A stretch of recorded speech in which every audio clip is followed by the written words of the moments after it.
And welcome back to Music Free Static. I hope you're having a fabulous day. And fantasy tends to be my taste when it comes to movies and books and all that fun stuff. But I also love science fiction. Sci-fi gives a great way to explore, I don't know, like some of those hard, like philosophical questions, or sometimes just weird aspects of the human condition. Okay. Well, this last week, I rewatched 2016's Passengers. Okay. And Passengers has such a fascinating premise. Okay. It has two very, very deep questions. Okay. First, would you condemn a person to death to stop being alone? Okay. And that's not as easy a question as you might think. But the second question it asks is, would you forgive the person who did that? Right? You sit and think about those questions, and that is a weird and hard question to answer, both of them, right? So here's the setup for Passengers, okay?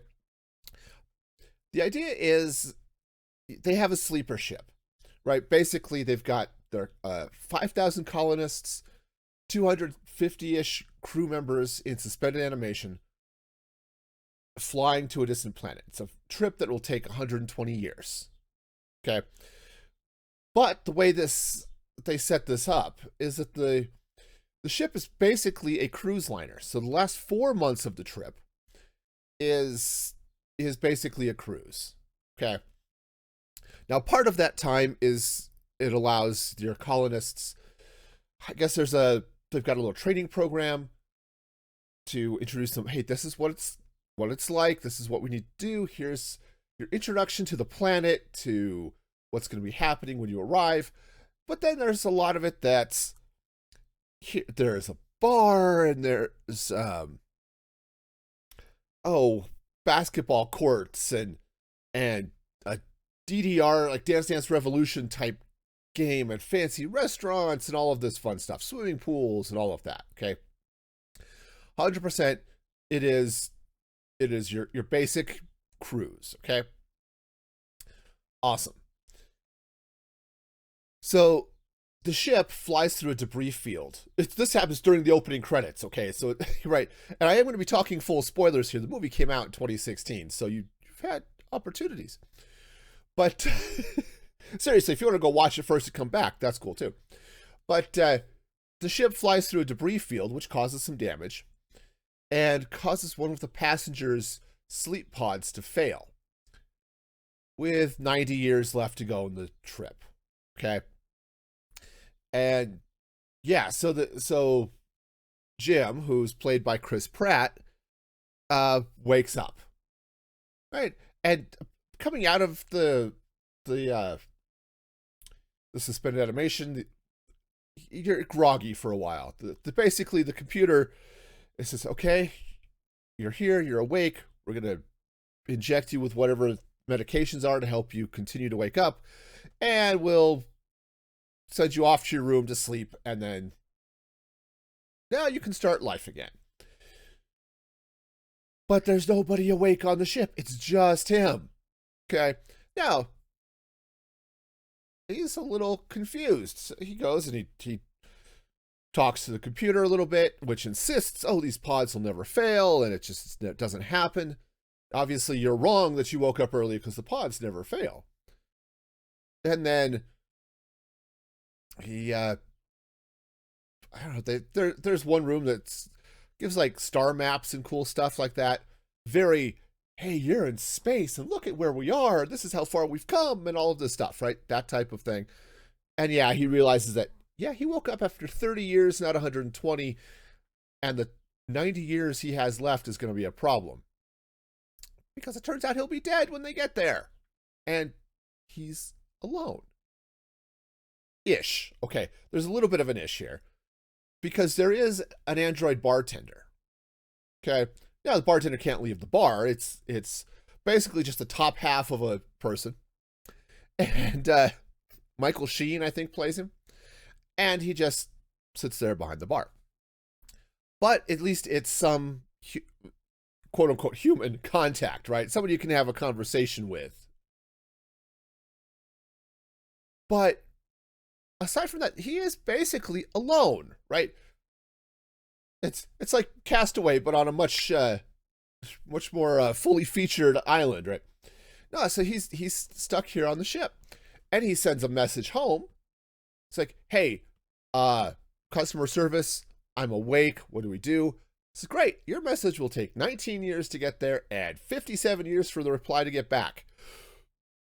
Or 37, whatever. The time for them to respond is not short enough to do anybody any good whatsoever, okay? So this is the setup. He's now, Jim's a mechanic, right? He knows he knows machines. This is why he's going out to be a colonist. It's because he wants to fix things. The way he puts it, said on Earth, if something breaks, you throw it out. But out there, if something breaks, you get to fix it. And he likes to fix things. This is just what he likes to do. Well, here's the problem. He can't fix. He can't put himself back to sleep. He can't, and he can't wake up any of the crew. He can't get onto the bridge. He's alone. At one point, he gets really depressed, unsurprisingly, right? To the point where he's thinking of walking out of an airlock without a spacesuit, okay? He gets to a dark space for a little while. But he also realizes at one point there are 5,000 other people on this ship. Now, he also knows that that's company, and maybe, though, if he woke up one person, he would have company, right? He wouldn't be alone anymore. And he happens to find this one journalist, and he goes through her public profile and all of this stuff, and decides, yeah, she's awesome. We would get along great. I'm all about this person, but he would condemn her to death by living, right? For those of you who watch Doctor Who and remember the Weeping Angels, if they caught you, they didn't instantly kill you or anything like that. They just sent you back in time, where you basically lived to death, right? It's a little weird, but that's kind of how it works. Well, it would be the same type of thing. If he were to wake up somebody else, he would be condemning them to death. And after a year of being alone, he starts seriously considering this option, okay? And that's that first philosophical question, right? And this is one of the things I love about science fiction is, would you condemn a person to death to stop being alone? And yeah, it's easy to say, yeah, okay, I'm an introvert. I like being alone. Yeah, I do like being alone. Up to a point, right? I don't want to be completely alone. I do like having interaction. I do like talking to people. I like being married. I like having a wife, right? There are some aspects of being human that involve other humans, and I like that, okay?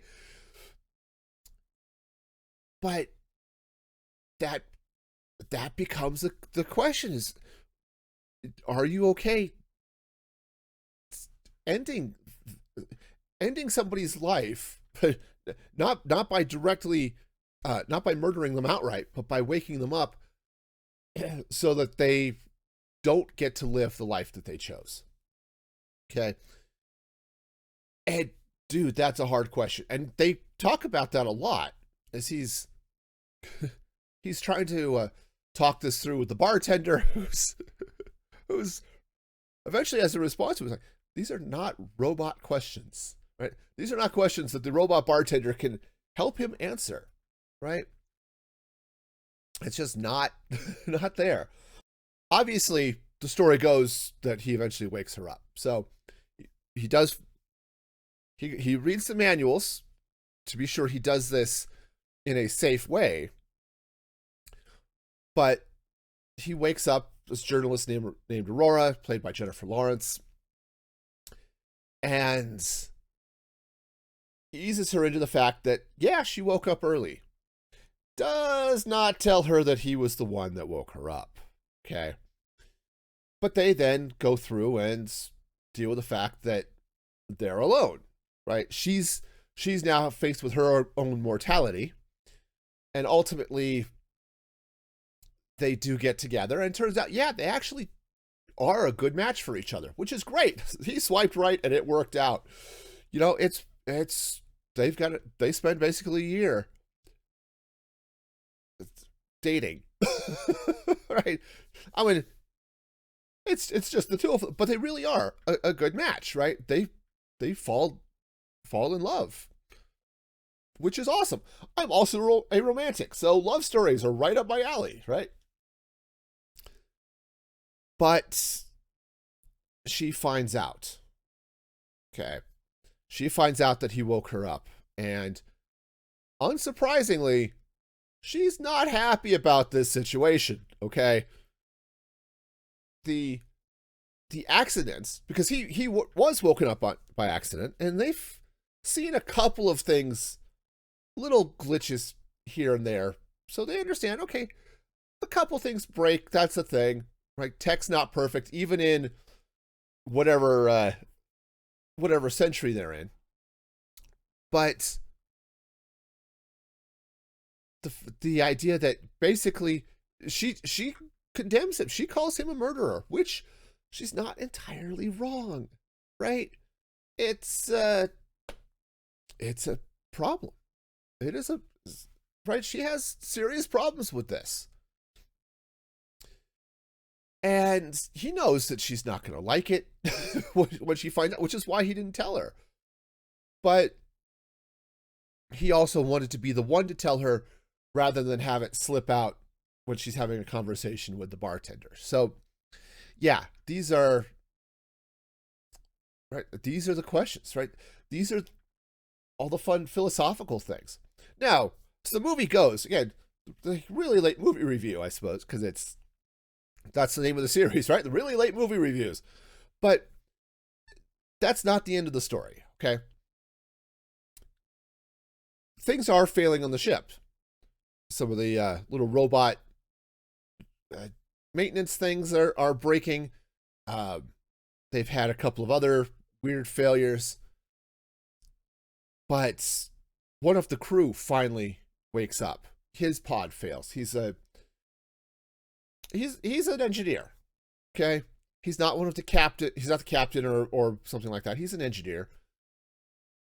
And he's able to get into the bridge and the secure areas of the ship where Jim and Aurora were not able to go. And yeah, the ship has been slowly failing. It's like he calls it a cascade failure. So first one thing starts to fail, and then more. It's like something was damaged. Other systems tried to step up to make up the difference, and did not succeed. They just keep. It worked for a while, but it just can't keep up with the things. So he helps them, run through the ship, manually do all the diagnostics they need to, and figure out what they need to do to fix the ship.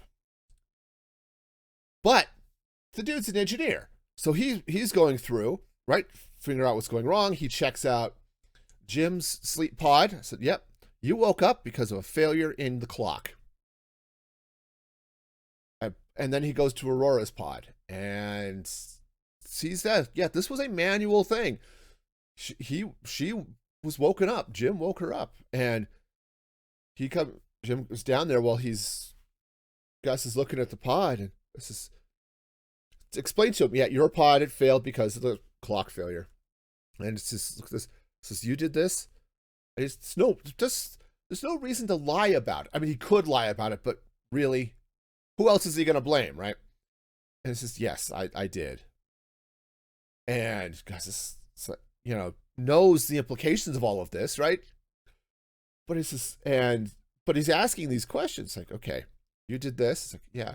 How long were you were alone? This is about a year. And just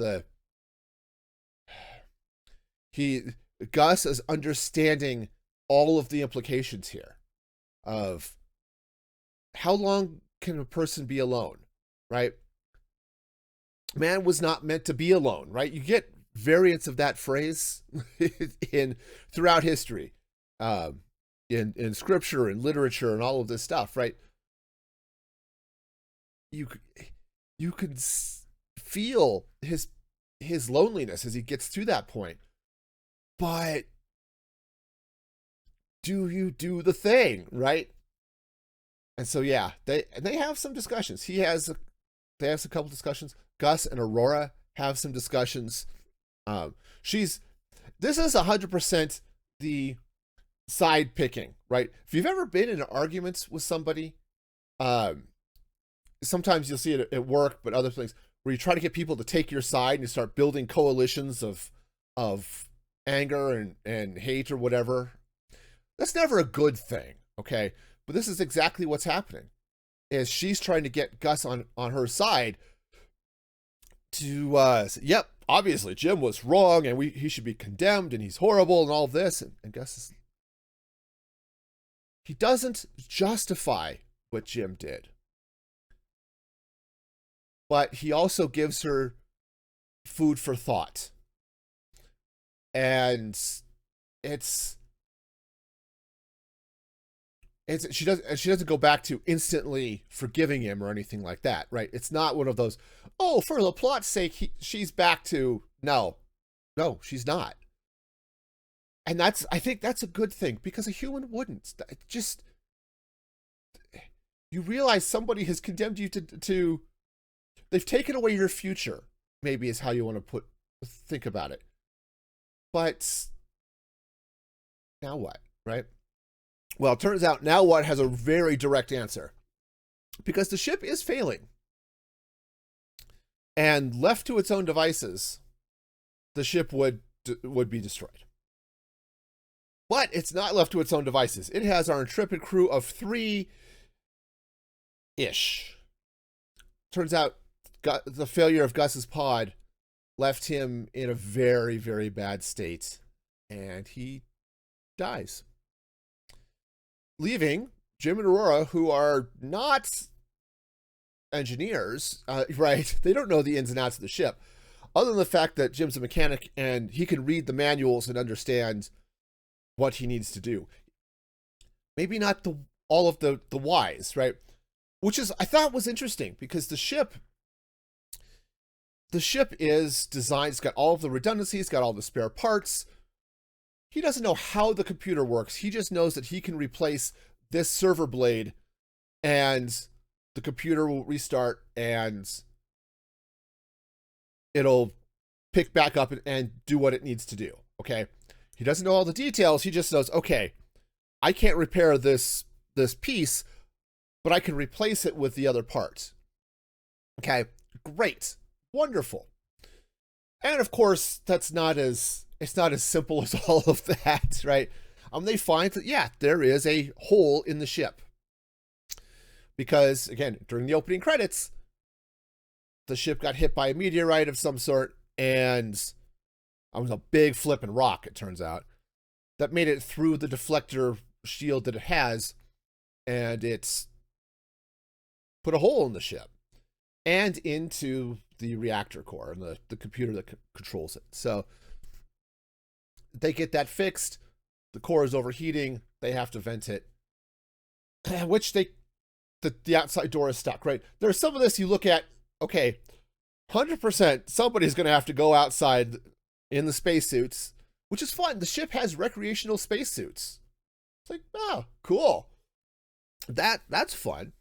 But no, he's going to have to go outside and manually open the door so that the ship can vent. Unfortunately, he ends up having to hold the door open. And while he has provisioned himself a makeshift heat shield, and the suits are fairly sturdy to begin with, it looks like it's going to be basically a suicide mission. Okay. So, of course, this story has a happy ending. He does get the thing open, the ship vents, everything's wonderful, except for him. And Aurora decides that, no, she can't live without him. And she goes out and saves him, and everything's awesome, right? But she's also facing that question of, one, does she forgive him for waking her up, or does she still love him? And there's a question. I don't think it actually gets even implicitly asked, but it's an interest. The question is there is, if she doesn't save him, she ends up in that same position of being alone for the next 90 years, right? So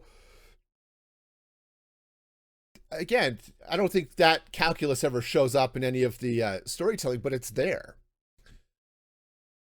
So yeah, ultimately, happy ending. She saves him, and they continue on. Now, the story ends with them. Okay, yep. Yes, she saves his life, and yes, she does still love him, and they can live happily ever after as the only two people on this ship, right? Because everyone else is still asleep. Well, cool. Then it jumps to a sort of epilogue, and the epilogue, it's interesting. The crew wakes up at its scheduled time. It's now actually they wake up a month early, so it's 5 months before they arrive at their destination. They step out onto the promenade, and what is there is not the clean promenade that they were expecting. It is a promenade full of plant life and animals, and looks like robots tending them. And that tells an interesting story of what do they do. Now, I went and checked a few years ago. I think when I first saw Passengers, I was like, okay, did they have kids or not? And they never actually say in the show. Okay, the movie never answers the question of whether or not they have children. One of the writers says they chose not to. Okay, and I can respect that choice, because the kids would also be condemned, if you want to think of it that way, to basically dying on the ship. I was doing some math on this last week. Assuming our characters are, let's call them 30, okay? They may be younger, maybe a little older, but let's call it 30, okay? If they were to have kids at 30, they have 90 years until the ship arrives, roughly. We call it 90 years. Even if they had kids right then, the kids are going to be dead before they get there. And, well, the two of them, Jim and Aurora, have, through various means, found other people to share their lives with. What about the kids? All right. Now, I'm not saying life is defined by marital relationship, but I think it's essential. I think it is an essential part of life, is that sort of connection, which doesn't work so well with a brother and sister, assuming they even have brothers and sisters, right? Assuming they have kids of multiple genders. And my guess is if they had chosen to have kids, they would end up having many of them. Okay. Of course, I'm a natalist, so, there's that part of me too. But I can understand the decision not to have them as well. It's like, okay, no, it's us, we're good. But the final, it tells the story. This final shot of the promenade is overgrown with trees and plants, and there's a wooden hen house, it looks like, that's been built, and there is a chicken walking across, looks like a mossy field, and where they have just decided to homestead the ship, right? Because this is one of the reasons Jim wanted to go. He was going because he wanted to build, to create, to fix, right? All of that stuff. Now, Aurora, she's on a there and back again journey, which I thought was interesting. She was going to spend a year there and then return with the ship. And yes, everyone she knows would be dead, right? Because it's 240 years, plus one, right? But still, that's a long time. You know, it turns out most people are not going to be there for you. So, you know, no number of romantic songs are going to have somebody waiting for you for that long. It just doesn't work that way. So she had a different story. And she finds that connection, which was cool. Again, this speaks to the romantic in me, and I love it. So yeah, it is a fascinating story. Now, the movie's rated PG-13. There are shots, if you care about such things, of PG-13 safe sex scenes. Okay, they are obviously rubbing body parts together, but you don't see anything, right? So if you don't like having that type of stuff, right? There are only a couple of scenes, and they're fairly short, and there's a little bit of profanity, PG-13 safe profanity throughout, but there isn't much of it. Okay. And I'm not going to say this is a perfect movie or even necessarily an amazing movie. I think it's a good one. I think it's great to watch. It's one of those that I don't watch a lot of dramas. This is one that I like. Okay. And partly because I like the romance, because again, I'm a romantic. But it's interesting to sit and think through those questions. Again, that's why I love science fiction, is the speculative fiction part of it. This is what they used to call it back in the day before someone decided, oh, we need to call it science fiction. They would call it speculative fiction. What happens? And sci-fi is, I think, uniquely positioned to tell these types of stories of, if you were in this situation, what do you do? And I love that. I love that aspect of sci-fi. That's one of the reasons I like science fiction. I said I tend to gravitate towards fantasy, even like the science fantasy of Star Wars or the hero fantasies of superheroes and things like that. But those questions, would you condemn a person to death to stop being alone? That is not an easy question. That's right. If you ever watched the movie Castaway with Tom Hanks, a great movie. And Hanks does an amazing job in it. But that's one of the things he ends up doing is he finds a volleyball and he paints a face on it so he has somebody to talk to. Obviously, Wilson, the volleyball, is not talking back, but it's all he's got. Right? Humans need that sort of connection. So there comes a point, if you have the option to where you're stuck being alone or needing to wake or condemning somebody to death by living, would you do it? And again, the question that Aurora asks and answers in this case, yes, but answers. Would you forgive the person who made that choice? Not easy questions. These are deep questions. And I think Passengers did a pretty good job of telling that story. And it's a small cast. You know, it's Chris Pratt and Jennifer Lawrence, Lawrence Fishburne, and Michael Sheen, right, as the bartender. Is very much that sort of character story for basically the first 2/3 of the movie. It gets sidelined then as they have to save the ship, but it's still there. Because you know what, sometimes your personal problems have to be put on hold because you have an emergency. It just happens, right? That's life. So yeah, I highly recommend it. If you're into science fiction, if you are into that sort of speculative fiction, the questions that can be raised by a good piece of sci-fi, this is a movie I think that's worth watching. Okay, and let me know what you think, because it's it was not necessarily, I think, well received when it came out. And I can understand it is a little bit slow at times. But it is good. I like it a lot.